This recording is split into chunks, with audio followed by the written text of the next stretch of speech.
evening, everybody. I'm the organizers to give me a chance to present my work here. So my work basically will talk about Aadhaar linked in MGNREGA, and I must also thank an earlier presenter to tell a lot about the smart card scheme in Andhra Pradesh, which sort of gives me a little bit platform so that I don't run out of time in explaining all the technical stuff that is there in the paper. So this is titled Aadhaar linking MGNREGA, looking back on the way forward, and it is basically a study of implementation challenges in linking of Aadhaar to MGNREGA. So why I'm saying looking back on the way forward is that many people, including the ministry, is now seeing this as the next shift in MGNREGA. So I'll just quickly go through the context, and I'll not dwell a lot of time on that. So MGNREGA, as you all know, and it's been talked about, is a huge scale program that has created employment generation, but it has also faced challenges due to its scale and transaction intensive nature, which means that while MGNREGA implementation is in process, there are multiple sub-processes that have to take place one after another. And even if you have a glitch in one of the process, even one process gets delayed, the entire process gets affected. So it is quite a transaction intensive in nature.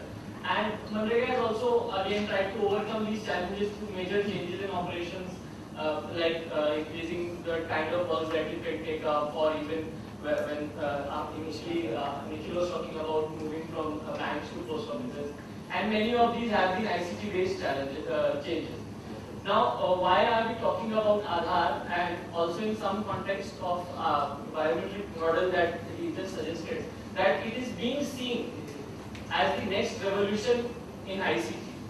And what are the promises that Aadhaar gives is that it says that it is a unique ID, and it is cost effective, it is ubiquitous authentication, you can authenticate with an Aadhaar from anywhere, and also it says that it has financial inclusion. And RBI has also mandated that it is supposed to be a valid KYC, and there is another facility called e-KYC, wherein any person who has an Aadhaar can just walk in the bank without any document and get an account open. And there are also varied views on and studies on linking of Aadhaar to MGNREGA, which have both positive and negative views. And I am very fortunate that most of those people are also sitting in this conference today. So I'll just move ahead. So my research methodology, as I explained earlier, looks into the implementation of Aadhaar in MGNREGA at various levels, looks at the operational bottlenecks in this particular linkage, looks into specific implementation issues of MGNREGA that this particular linkage could solve, and also since in my case I have studied with two pilots of Aadhaar in MGNREGA, it sort of presents a comparison between both of them. The case study, as I come from Jharkhand, is Jharkhand is a state, and not apart from the great state of Andhra, as everybody has been talking about. It has high incidence of poverty. However, is very poor in implementation of MGNREGA. Because if I talk about data, in last 3 years, the number of percentage generated in each financial year has been coming down in Jharkhand consistently. And this can also be attributed, as some papers Rajan has presented, that this is also due to the poor implementation capacity of the state. Because although there are poor who would want work, but the state is not able to implement them in a way that, then there are two pilots that were aimed at linking MGNREGA wage payment mechanism to Aadhaar.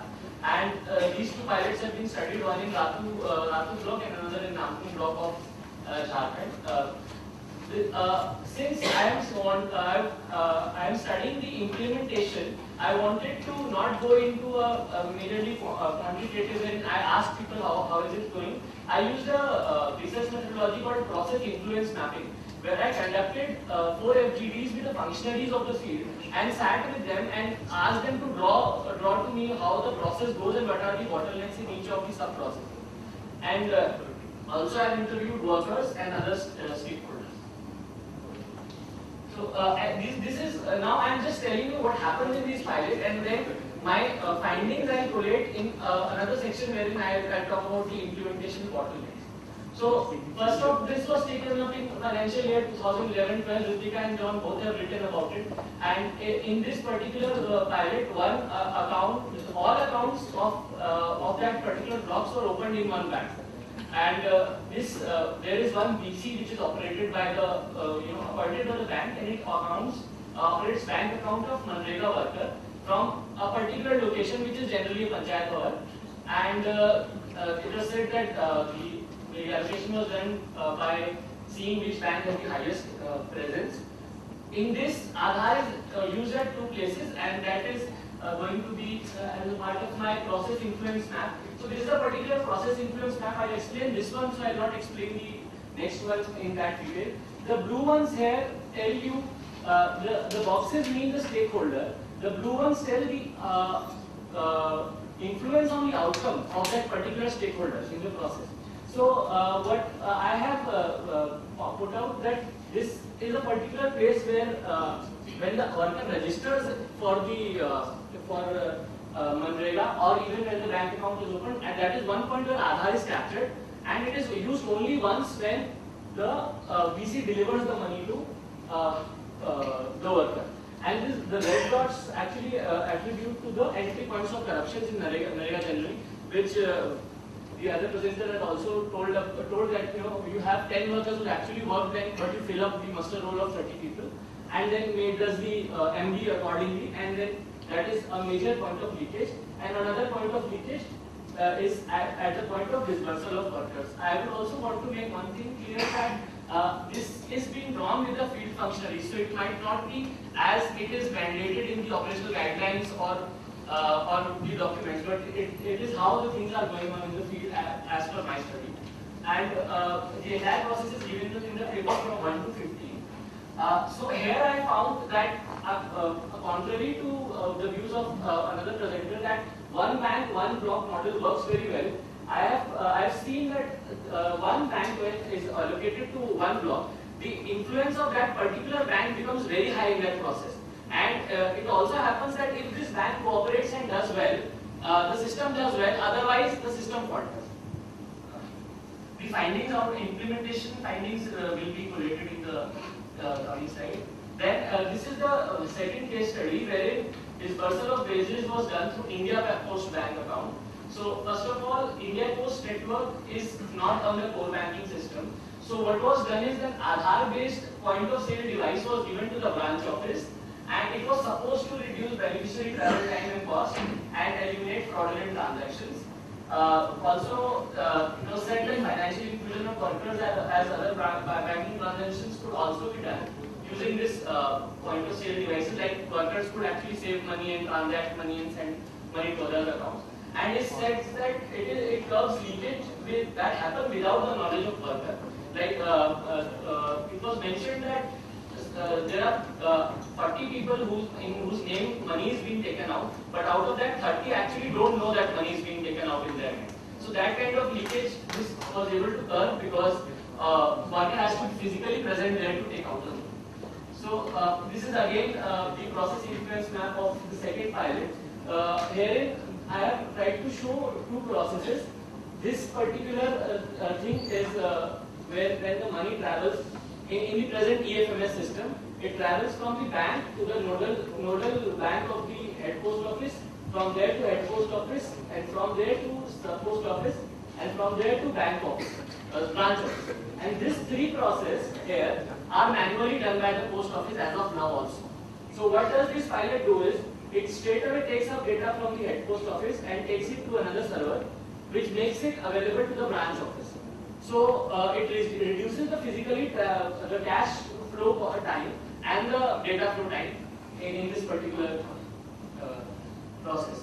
So now I'll straight away, and since I've collated my findings in the terms of identified implementation bottlenecks, I would straight away jump and collate both of these findings. So first of the big finding is that seeding of Aadhaar in various databases is a very time-intensive process because a worker has to go home to home and collect the Aadhaar numbers. What happens is many a times that because there is so much misinformation about Aadhaar in the present system, what it is supposed to do, what it is not supposed to do, workers are not ready to give it only because they sometimes say that it might be possible that if you have my Aadhaar number, you will take out my PDS Rashi, or you might be able to take out my bank account, money in my bank account. Then also because Aadhaar number is a 12-digit number and the enrollment ID is actually a 28-digit number, there were huge data errors when the data was getting collected. And anecdotal evidence from the FGD is that when this exercise was carried out the first time, one particular panchayat sevak had collected data out of which 70% data was wrong. So this, in a nutshell, this can be seen as an unplanned approach. Because what happens that first of all you ask the functionary to go to the field to collect Aadhaar number. The second time you will ask the same functionary to go and collect the bank account number of the same person. Third time you will ask him to go and collect the pensioner ID, and many times these beneficiaries overlap. So there has been huge duplication of efforts in this process.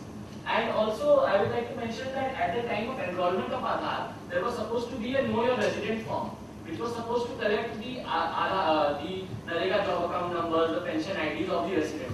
But since it was not mandatory, it was never captured.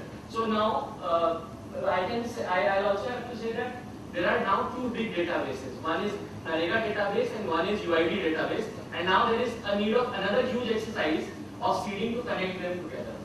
Then another implementation bottleneck was that biometric attributes and authentication failed miserably in the first pilot. Out of in Panchayat 1, 24 people who had come for authentication, only 6 people could be authenticated. In another one, 17 out of 26 could authenticate, and another one only 16 out of 20 could authenticate. On the contrary, in case 2, 30 beneficiaries were interviewed, and out of that, all 30 were able to authenticate. So when I did interviews with the stakeholders in the UID, I realized that it came out in the interviews that there was a thing called biometric exception. So when the enrollments initially started, to save time, because the operators who were doing the enrollments were supposed to get paid on the number of enrollments done per day. So they did not actually took effort in capturing the biometrics properly, but marked the person as a biometric exception and generated the Aadhaar. And also the biometric attribute updation process was not standardized by UIDI. So if I am a resident and my Aadhaar has been made but my biometric has not been captured by the system, I had no way to get my biometrics updated until recently. Then also the usability of one's biometric is generally not known to the citizens as it came out in the interviews, because although while the Aadhaar gives an EID form, does receive, in which it is written that which all the fingers are usable, but that information is not present in the citizens. Then this Aadhaar-enabled bank account was another problem that came up, especially in first pilots, because the beneficiaries were asked to open accounts in the banks, and more than 450 accounts were opened in the bank, and they were asked to shift their accounts from post offices to bank. What happened is, since due to biometric authentication and other problems, it did not work after some time, they were asked to shift it again. So in this entire process, we are, in a way, it was noticed that beneficiaries were getting much more trouble than the system getting improved. And also dependency on one bank, which I just mentioned. Another thing that came out in the FGDs was that system of Aadhaar and Aadhaar payment bridge and the way of crediting money into the bank accounts is not technically foolproof. There were huge problems when the account gets dormant. So when the money is getting credited via a check or a draft, the account takes the cash in. But if you actually do it via APB, this is Aadhaar based payment, the payments get rejected by saying that this is a dormant account. So this was one problem. These systems are also not able to do exception handling. So what happens if I come and put my thumb and I am not able to communicate to the server? So that system does not record anything. So there is always a situation of confrontation where an operator says that there was a communication failure, but we say that you never tried. We as in the system says that you never tried, because there is no system of exception handling. Also there is no proper channel of technical troubleshooting. I also dwelt upon the fact of misinformation on Aadhaar earlier. What is happening? What is Aadhaar supposed to do? What will happen if I don't have Aadhaar? What will not happen if I have Aadhaar? What all entitlements are linked to Aadhaar? When I did interviews with the beneficiaries, they didn't know. When I did interviews with the FGD, with the field functionaries, they didn't know. So, and what has happened is that in the effort of actually making Aadhaar a tool to get the system running, it has been passed off as mandatory and essential by the ground level functionaries. Because there is a lot of pressure from the government side that you seed Aadhaar in the NREGA database. And they don't have any tool to say, tell people that you do this. So they say that if you don't do this, then we are not going to give you any work. So that is another problem that has happened. And again, because of this, it has become an all-important number for the rural beneficiaries to hold on to without knowing what it is. Secondly, there is another problem in this implementation that worker is having multiple names at multiple places. So a person called say Akshay Munda. So what happens in tribal areas, the people use multiple names at multiple places because when you go for enrollment in a job card, they don't ask any documentary evidence. So I can get enrolled as Akshay Munda, but when I go to bank to get an account open, they will ask a KYC form, wherein I have to put some form which has my identity, and there it is seen. So when this big problem happens, and there is prerequisite that you have to get seeding done, and when you get the seeding done in banks, the banks check from both the databases whether these names match or not. So till the time they don't match, you don't get seeding done, and if you don't get seeding done, you can't do Aadhaar-based payment. So this entire prerequisite has become a big problem in the field. And again, field functionaries have no clarity on how to do it, which database do they get the name changed in. Again, there is a lack of ground level functionaries for Aadhaar, which means that for NREGA we have Rozgar Sevaks, for ICDS we have Sahyas. For every scheme we have ground level functionaries, which takes that scheme to the last mile. For Aadhaar we don't have anybody. Due to that, what happens is that the existing systems of our of the infrastructure like Rozgar Sevaks or other field functionaries have to do an extra job of seeding Aadhaar and getting Aadhaar installed as a tool. So which creates additional pressure on the existing systems and also derails that particular system from where it is supposed to go. Again, the credibility of post office as financial institution remains a big challenge. Some of the beneficiaries workers I interviewed said that they visit bank once a month to deposit the money that they receive in post office. So they don't believe in post office as a financial institution. So although post office is not on the core banking system, the challenge is now to think beyond getting it on core banking system, but more than a core banking system, but to create a financial ecosystem wherein a beneficiary can actually avail savings, loans, and other systems from that. EFMS, as Sir was saying, that this is a new fund management system that has been implemented in NREGA. It has solved the fund crunch at Panchayat because now the Panchayat does not hold any money. The money is held at the district level. However, once the second signatory pushes the payment advice, the payment becomes untraceable. So many times it has been seen that 20 to 25 days, 30 days are being taken to get amount credited in the worker's account. But the field functionaries who are Rozgar Sevaks and Gram Panchayat Sevaks have no idea where it is pending. So they can't pursue it, they can't tell the beneficiary that where is your money. So it has become a totally untraceable system. The communication channels that Aadhaar relies on do not work with the rural population. When you get enrolled in Aadhaar, you get an SMS. When your money is transferred, you get an SMS. Out of the beneficiaries I interviewed, 50% had mobile somehow, but out of that only 1% had ever heard of a thing called SMS. So the communication channels that Aadhaar uses does not work well with the rural population, and although Aadhaar says that it gives you an audit trail, it gives you traceability, but that audit trail and traceability is not accessible to the citizens where it should be accessible. These are just some concluding remarks saying that now the welfare paradigm has seen a great shift, and the services are now not delivered as services but rights, like NREGA has been made an act, Food Security Act. So, but there is always a sense of confrontation between the beneficiary and the service provider. The service provider says, I have given the service, the beneficiary says, I have never received it. So Aadhaar can become a great tool in the sense of actually getting a proof of the delivery of service. The second thing is that India Post model has been able to gather much more success because, as I just come ahead, that for MGNREGA workers it does not matter that you make payment via Aadhaar or you make payment via non-Aadhaar. All it matters is that they get payments in time and the right amount of payment. So because India Post model has made financial transactions faster, which means that initially it was taking 15 to 16 days, and now in the India Post model it is taking 5 to 6 days. It can play a role in the financial inclusion using post office.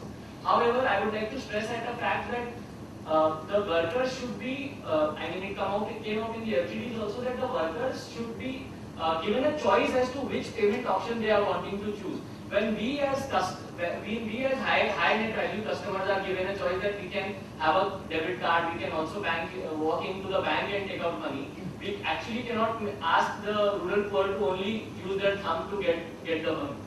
The Aadhaar system should be designed in a way that the people find it convenient to use rather than an obligation.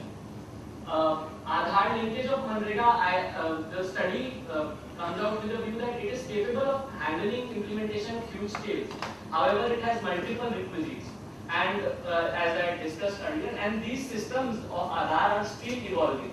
And again, Aadhaar database is there, MGNREGA database is there, and another mammoth exercise is needed, which is creating a huge pressure on the system. On my last point, I want to come back to Farzana and the other presenter on this, that the Aadhaar link to MGNREGA is seen as a process in hurry and not very well planned. So what happens when you want very quick results? You shift your focus on the end results and not the process itself. And in that sense, which my study also says that you are not able to carry out things in a planned manner, and that is why it never works properly. So the emphasis should have been also on the process. So there should not have been repetition, there should not have been plethora of misinformation, and involvement of field functionaries should have been there, and the pressure that has been created on the system has all happened because it was a process in hurry and not a well-planned systematic process. So I will just end by saying that Aadhaar is a powerful tool, but should not turn into the primary engine driving MGNREGA, and only well-planned, practical and implementable approach and timeline is needed if you actually want to implement a tool which is as powerful as Aadhaar.